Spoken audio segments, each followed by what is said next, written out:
جايه لكم النهارده بفكرتين حلوين جدا جدا. ديكورات الخريف والوان الخريف الجميله. اول فكره معانا رول كرتون، القطر بتاعه يكون واسع شويه، كبير شويه، ميبقاش ضيق. خدت منه 10 و5 سنتي. وبعد كده معانا كتب قديمه او كراريس، وخدنا شويه حلوين. حطيت المفرش عشان هبتدي استخدم غيره مخفف بميه، طبعا عشان الدنيا متتبهدلش. المفارش دي مهمه جدا. وابتديت زي ما انتوا شايفين اغرقها كده بالغرة، مسحة بس خفيفة بس تغطي السطح كله، وابتدي ابرمها زي ما انتوا شايفين. للمقاس الصغير هعمل ورقة واحدة، والمقاس الكبير هعمل ورقتين يتلزقوا فوق بعض مباشرة، وبعد كده ابرمها زي ما انتوا شايفين. جبت الرول بتاعي المقاس الكبير، وده هنا الورق المبروم بتاعي. طبعا بعد ما ينشف ابتدي هقدر اتحكم فيه واقدر الزقه هنا بكل سهولة. وكده عملت اول صف، وبتبقى بناخد بلزق على القطر كله بتاع الدايرة الداخل اللي هي اللي فوق بتاعت القطر بتاع رول المناديل. وانا بوريكم ان احساسي بيها ان عامله زي العنكبوت بالظبط فحبيت اوصل لكم احساسي يعني عشان تشاركوني اللحظه. وهبتدي اجيب كل عود اللي انا عملته دايركت من غير ما يتلوح يمين ولا شمال، ابتدي الزقه من تحت جوه القطر الداخلي بتاع الدايره بتاع الرول بتاعي. عملت كده خلاص اول صف، ابتدي اعمل الصف التاني. محضره برضو شويه حلوين، هبتدي الزقها برضو جوه الدايره من الداخل كده، بس ما بين كل عودين في النص في المنتصف بالظبط بالشكل ده. دي تعتبر تاني مرحلة أو تاني صف. بثبت من فوق وأقلب وابتدي أعمل من تحت عشان أثبت الشغل بتاعي ويبقى مش ملوح. ده كده بوريكم بشرح لكم من هو المرحلة التانية. ولما أجي ألزق من تحت بالذات، التقفيل من فوق غير التقفيل من تحت.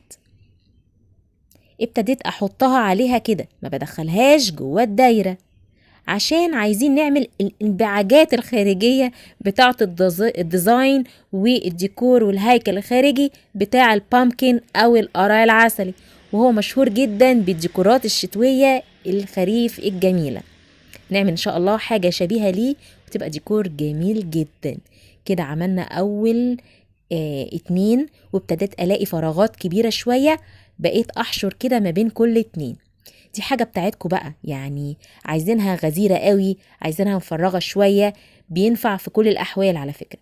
ده المقاس الكبير اللي أنا عملته، في أصغر كمان منه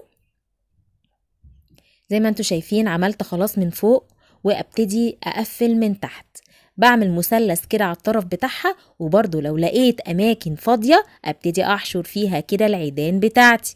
وما تنسوش اللايك بتاعنا لأنه مهم جدا وبيساعدني ويفتح نفسي كده ان انا ابدع لكم في افكار تانية، بحس ان في مشاهدين بيعجبهم فعلا ومتابعين بيعجبهم اللي انا بعمله، وبيضطريني ويجبرني على فكرة ان انا اواصل واعمل لكم اللي يفرح قلبكم دايما. كده الديزاين خلاص خلص الخارجي. بصوا في انبعاج كده من الجنبين، وده التقفيل من تحت. وده المقاس الصغير اللي لفة، يعني العود بتاعه عبارة عن ورقة واحدة. وده المقاس الكبير ان العود بتاعه بتاع لفتين يعني ورقتين.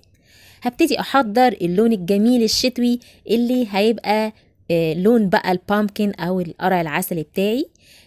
الوان اللي هي بتاعه الحوائط البلاستيك، او ممكن تستغنوا عنها بالوان اكريليك. حطيت عليها طبعا الاصفر والاحمر عشان يدوا اللون الاورنج بتاعنا. وابتديت بقى ايه يعني احشي من جوه ومن بره، اللي عايزه اللون يبقى في كل حته. الكبيرة دي ساعدتني برضو اكتر بالطبطبة كده. بصوا هتدخل كل الالوان وتعشقها وتبقى تمام. نشبعها كويس جدا، وده دهان حوائط GLC نصف لامع. كنت فرحانة جدا جدا فاعذروني بقى، عمالة اغني وكده، فيعني ما رضيتش اشيلها من المونتاج، يعني اوريكم سعادتي يا جماعه، يعني عشان تشاركوني برضو فرحتي بالبامكن الجميله دي. كان نفسي اعملها بجد من زمان. هنا برضو دي الكبيره.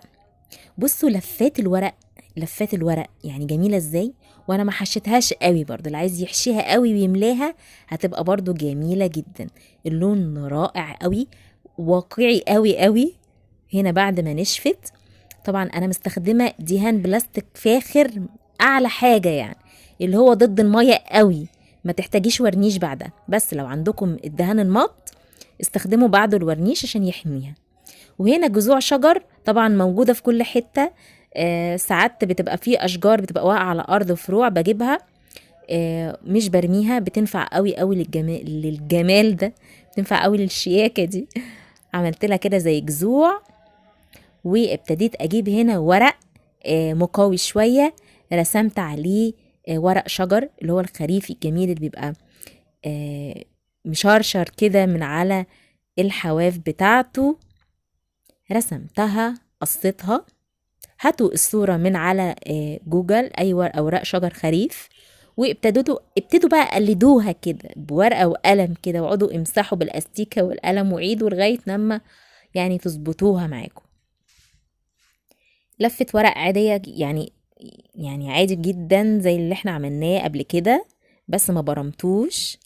لزقتها من النص، وابتديت بقى عايزة اعمل تجزيعات الورق الشجر اللي هي على الوش كده، فاستعنت هنا بالمناديل، عملت لها زي تكسيرات برضو اللي هو غير مخفف، نشفت. ابتديت ادهنها بورق الشجر الاخضر، اخضر طبعا مركزات على اللون الالوان الحائط. عملت لها رتوش خفيفة من نفس اللون اللي هو الاورنج الجميل. ابتديت ألزقها بقى هنا. انا كنت عايزة اعمل يعني وظيفة الورقة الطويلة المبرومة دي، كنت عايزة انزلها زي فرع، بس قلت خلاص قصيتها وركبتها من هنا مباشرة تانية. لزقتها بالشمع. الوان الورقة فعلا رهيبة يعني، الحمد لله ظبطت معايا. كنت عايزة احط ورقتين، قولولي برضو رأيكم ايه. جميلة قوي قوي. يعني انا رأيي الخاص وبإذن الله انا عارفة ذوقكم، بإذن الله يعجبكم. ولو ما عجبكمش برضو عادي قولولي خالص، قولولي يعني مفيش اي مشاكل. بصوا الجمال، بصوا حتة الشجرة اديتها يعني ايه، اديتها روح قوي، روح ناتشرال كده، حاجة طبيعية اكنها من الطبيعة، مش قوي طبعا بس يعني جميلة بجد. انا عجبتني قوي وان شاء الله تعجبكم، سهلة وبسيطة. وتعالوا اوريكم كمان ابتديت استغلها في الديكور، بالذات الترابيزة اللي عند التلفزيون هنا. بصوا او الشاشة عملت ايه، حطيت الحصر اللي هو من الخشب ده، جميل وبقى منتشر دلوقتي ورخيص. عملت السطح بالشكل ده وحطيته حتة زرعة، ودي القفة اللي احنا عملناها مع بعض اللذيذة. برضو الزرعة دي كنا برضو عملناها مع بعض. وتعالوا اوريكم برضو ترابيزة عادية خالص، ارتفاعها من على الارض ما يزيدش عن 40 سنتي، اللي بتتفتح وتتقفل دي. حطيت مفرش يدوي من الكروشيه عشان يبقى كله بقى كده تحسوا انه هاند ميد في هاند ميد.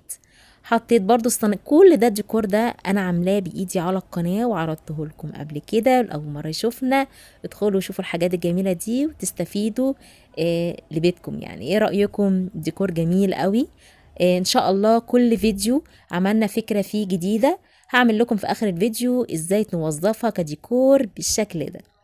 يلا بينا بقى على الفكره التانية، وهي من الخيش، حته متنيه عندنا حلوه كده، ونبتدي نعمل زي رسمة قلب. اعملها على باترون الاول وابتدي اطبقها واعملها احددها بالقلم على الخيش بتاعنا، وتكون حتة مجوز زي دي حلوة كده.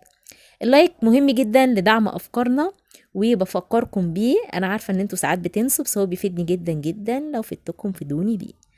علمت زي ما انتوا شايفين بالشكل ده القلب بتاعنا، وهنا بفكركم انها قطعتين. الفكرة دي برضو جميلة قوي وجديدة وهتعجبكم وسهلة. ابتديت افرغها، وبرضو هنا بوريكم انها قطعتين ما ننساش. وهنا شرشرت كده او نسلت حتة من الخيش على قد الداير بتاع القلب بتاعنا. جبت طبقة من الطبقتين وابتديت ألزقها على حروفها، ونخلي بالنا واحنا بنلزق تبقى على الحرف بالظبط، بتبقاش ملوحة او طالعة ونازلة. ممكن تلاقوا الخيش ده يا جماعة عند أي مقلة بتاعت لب على فكرة، وسوداني بيبيعوا الشوال حوالي ب5 جنيه 6 جنيه حاجة كده. اغسلوه واشتغلوا بيه. حطيت أنا خلفية بيضة عشان أبين لكم بقى الشغل يعني جماله كده. أنا خلصت خلاص أول طبقة. الطبقة التانية هجيبها ألزقها عليها من على الحواف. هعملها كده عارفين زي اللي هي الكوشن أو المخدات، عايزاها كده في فارغ من جوه. على الحواف بس اللي هلزقها بيها. طبعا داير ما يدور القلب على حواف، واسيب حتة بس صغيرة هقول لكم ليه دلوقتي. بصوا شكلها، هي دي الحتة اللي احنا سيبناها. وهبتدي اجيب زي ما انتوا شايفين الكلمة دي، انا يعني هنفذ زيها بالظبط. ابتدي ارسمها على سطح الخيش بتاعنا. الالوان دي عبارة عن ورنيش مائي حوائط شفاف عليها مركزات مائية اسود، وابتديت انفذ كده الكلمة بالظبط، يعني على قد ما اقدر بسن قلم او فرشة. رسمتها الاول، ابتدي اعيد عليها تاني ان انا احبرها بقى واظبطها بزيادة. وعملت نقط بالقلم، اي قلم قديم مش شغال بنستخدم بس السن بتاعه. نقط بالابيض ونقط بالاخضر.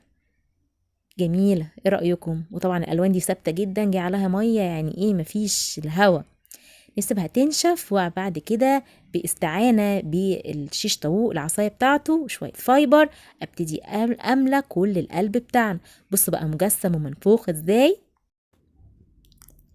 جميلة من كل الجهات، 3D كده وايه بارزة في نفسها. بعد كده ابتدي اسد الحتة اللي حشينا منها الفايبر.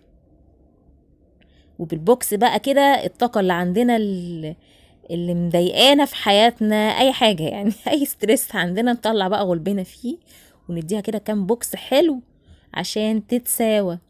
تعالوا اوريكم بقى دي كوكتيل الالوان اللي هستخدمه دلوقتي، واعمل بيه صف كده طويل. بص الالوان على بعضها عامله ازاي، اي الوان عندك عايزه تدمجيها مع بعض. نبتدي نجيب اولها ونثبتها هنا ونبرمها، نبرم ونلزق ونبرم ونلزق لغايه لما تقضي الداير بتاع القلب بتاعنا. وكمان عايزين زياده من تحت. الشغل سهل، شغل يعني سهل قوي كمان، وعملنا حاجات مشابهة ليه قبل كده. دي الزيادة سبتها كده من تحت وقصتها كمان، وده حبل قطن. هسيب كده حتة من فوق حلوة كده بتاع 10 سنتي مجوز عشان تتعلق منها، وابتدي ألزق الحروف بالشكل ده بالشمع. وابتدي ألزق بقى في الصف المجاور على طول لمجموعة الخيوط اللي عملناها لألوانها جميلة دي. بنسل من تحت أواخر الحبل بتاعي، وهحط حتة كمان هنا من النص عشان يبقى فيه ايه امتزاج كده وتكامل مع الخيوط الجميلة دي. هنا بوريها لكم خلصت، وهوريكم ازاي كمان انا موظفاها. انا بس اوريكم شكلها. طبعا الخيش والالوان دي طالعة موضة جدا، شكلها جديد، جميلة. وهي يعني عرضها حوالي 10 سنتي وطولها برضو حوالي 10 سنتي. هنا انا ممكن بوريكم احطها على اي باب الشقة، باب الاوض، متعلقة برضو على الاوكر، لذيذة قوي. انا عن نفسي هلزقها هنا على الباب، بس مستنية كده ادق لها مسمار حلو جميل. فين اللايك الجميل؟ يلا اللايك والاشتراك لأول مرة بيشاهدنا عشان قناتنا بإذن الله تفيدكم وهتعجبكم. هنا دي مجموعة أفكار كنا نفذناها مع بعض على القناة. بشكركم جدا، كنتم مع قناة ابتكارات ميرا. ما تنسوش اللايك والاشتراك الحلو. سلام.